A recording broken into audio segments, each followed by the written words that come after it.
Here's the next story that will let a person ask a lot of questions about what a Dajjal really is and what are his powers. There is a hadith narrated by this companion called Tamim al-Dari.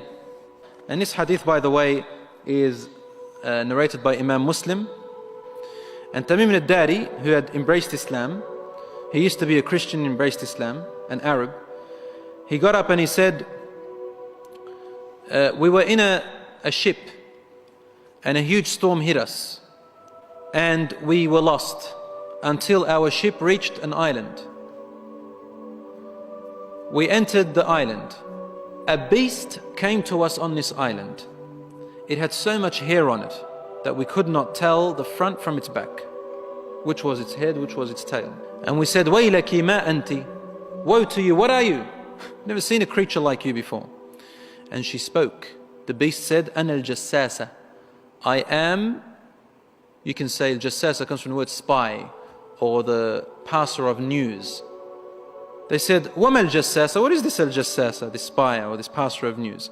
And then the beast said, Ayyuha al-Qawm, people, intaliqu ila hadha al-rajul fi ad-dayr.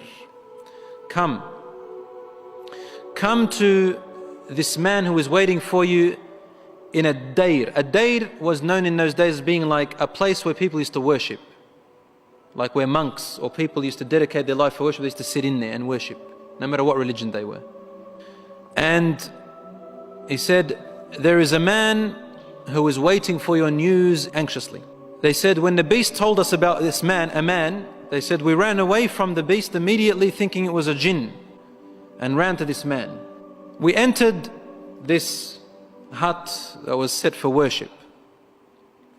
And suddenly we saw in front of us a person, a man who was the biggest in build that we have yet to have seen. And he was so coarse in his body and in his features, strong and big. His arms were wrapped to his neck with chains. And his head and arms were also chained together to his knees, to his legs, like this. So he can just look up, and he's chained up really well, he couldn't move. We said, what are you? And he said, you are able to hurt me because I'm chained up. So it's my right to ask, who are you first, so I can ensure my safety. They said, very well. We are people from the Arabs. We set sail in our ship and a storm hit us until we became lost and landed on this island. We came to this island and we found this beast that came to us that had so much hair on it. We asked it, who are you? And it said to us, I am the spy or the passer of news. And it led us to you. They said, we got afraid of this man and we didn't feel safe around him. However, the man said to us, tell me about the palm trees of Baysan. Baysan is a city in Jordan. And he wanted to know whether there were palm trees planted in there a lot. We said, what do you exactly want to know about Baysan in Jordan? He said, I ask you, are there more palm trees and have they be filled with dates or not yet? They said, yes, it is full of palm trees and full of dates, more than many other places in what we know. He said, soon its palm trees and dates will become scarce, will no longer give fruits. Today, really, in Jordan, dates are scarce now. It used to be in history, abundance. Now listen. He said, now explain to me about Buhayra Tabariya. Okay, the Tabariya Sea. It's also close to Asham. They said, what do you want to know about it? He said, does it have water in it? They said, yes, there's lots of water. He said, soon its water is going to go away. And truly today, the water has gone drier than before. Then he asked them, he said, tell me about Zaghar fountain. And Zaghar fountain is somewhere near Jerusalem, Bayt al-Maqdis. Probably about 3 days journey if you wanted to walk away from Jerusalem, Bayt al-Maqdis, that's where that fountain is. So basically in what we call Israel today. They said, what do you want to know about this fountain? He said, well, is there a large fountain happening and a great river from it? And do people plant a lot of vegetation around it and it gives a lot of water yet? They said, yes, it's got a lot of water and its people plant a lot. They said, okay, tell me about a prophet who is ummi, who is illiterate, cannot read or write. What has he done? They said he has come out in Mecca and now he lives in Yathrib, in Medina. He asked them, have his people fought him? They said, yes. He said, what did he do? They said, he was driven out by his own people. But he went to another Arab, who are the Yathrib people and those who embraced Islam with him, and they obeyed him. This man said to them, really? Has that really happened? They said, yes. He said, behold, it is better for those people who obey him to keep on obeying him.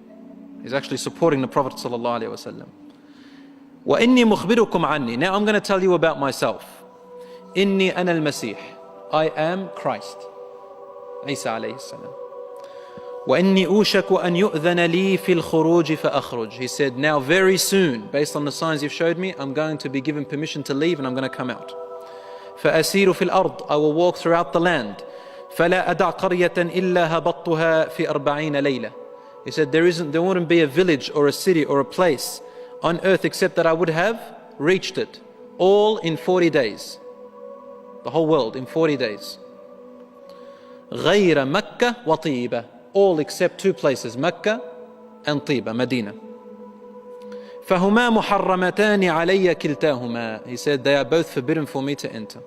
Now when we say he enters, it means he conquers, takes over. He owns it. كُلَّمَا أَرَدْتُ أَنْ أَدْخُلَ وَاحِدٍ. Because every time I wanted to come into one of them, an angel will stand guard holding a sword, and he will prevent me from entering Mecca and Medina.